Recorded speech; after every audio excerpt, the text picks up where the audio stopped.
Assalamualaikum warahmatullahi wabarakatuh. Perkenalkan, nama saya Linawati, mahasiswa Ekonomi Syariah, Fakultas Ekonomi dan Bisnis Islam IAIN Tulungagung, dengan nomor induk mahasiswa 12402173610.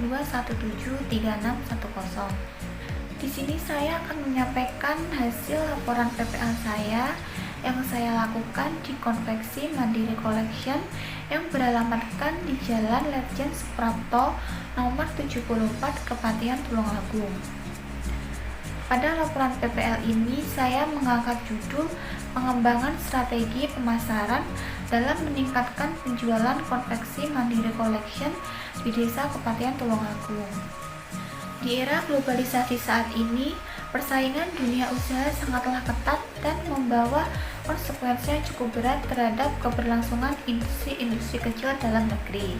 Para pelaku usaha dituntut untuk memberikan produk yang berkualitas serta ketepatan dalam penggunaan strategi pemasaran guna mencapai target penjualan yang diinginkan. Konveksi sendiri merupakan sebuah industri yang memproduksi pakaian jadi dalam jumlah besar. Pakaian yang diproduksi biasanya meliputi baju, celana, jaket, seragam, dan lain sebagainya. Konveksi Mandiri Collection berdiri pada tahun 1993 di Desa Durenan, Kabupaten Trenggalek.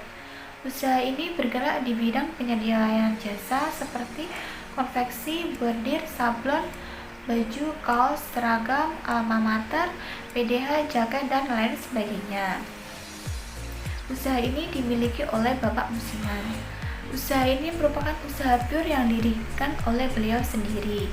Nama Mandiri yang digunakan dalam penamaan konveksi tersebut menjelaskan bahwa usaha ini didirikan secara mandiri oleh beliau dengan modal mandiri dari hasil tabungan dan berangkat dari hobi, dan sampai sekarang alhamdulillah usahanya berhasil. Usaha ini merupakan usaha perorangan di mana untung rugi ditanggung oleh pemilik serta pengawasan dilakukan oleh sang pemilik, yaitu Bapak Musiman. Pada saat awal berdiri, modal berasal dari dana pribadi. Namun setelah berkembangnya usaha, beliau akhirnya memberanikan diri untuk meminjam modal kepada bank. Awal merintis usaha ini, beliau hanya menawarkan jasa sablon kepada toko-toko sepeda. Pada saat itu beliau memiliki karyawan sebanyak 3 orang, dan pada saat itu usahanya masih berada di samping kontrakan beliau.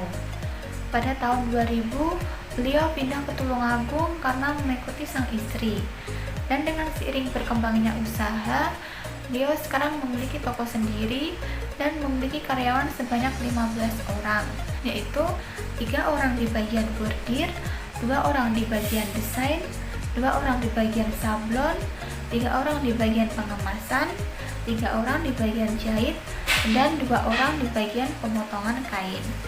Kebanyakan karyawan di konveksi tersebut adalah warga desa tersebut, sehingga dapat memberikan lapangan pekerjaan bagi warga sekitar. Selain menerima pemesanan dalam jumlah banyak ataupun partai, konveksi ini juga menerima pemesanan bijian. Namun harga yang diberikan bisa mencapai 3 kali lipat dari pembelian jumlah partai. Pemesanan sudah mencakup daerah Tulungagung, Blitar, Kediri, Trenggalek, Malang, dan bahkan sudah sampai ke Timur Leste. Beliau sangat mengutamakan kualitas barang serta pelayanan yang diberikan. Dari penelitian saya lakukan, saya menemukan permasalahan, yaitu strategi pemasaran yang digunakan oleh beliau masih menggunakan strategi dari mulut ke mulut, sehingga berdampak kepada penjualan beliau yang tidak sesuai dengan target yang ditentukan.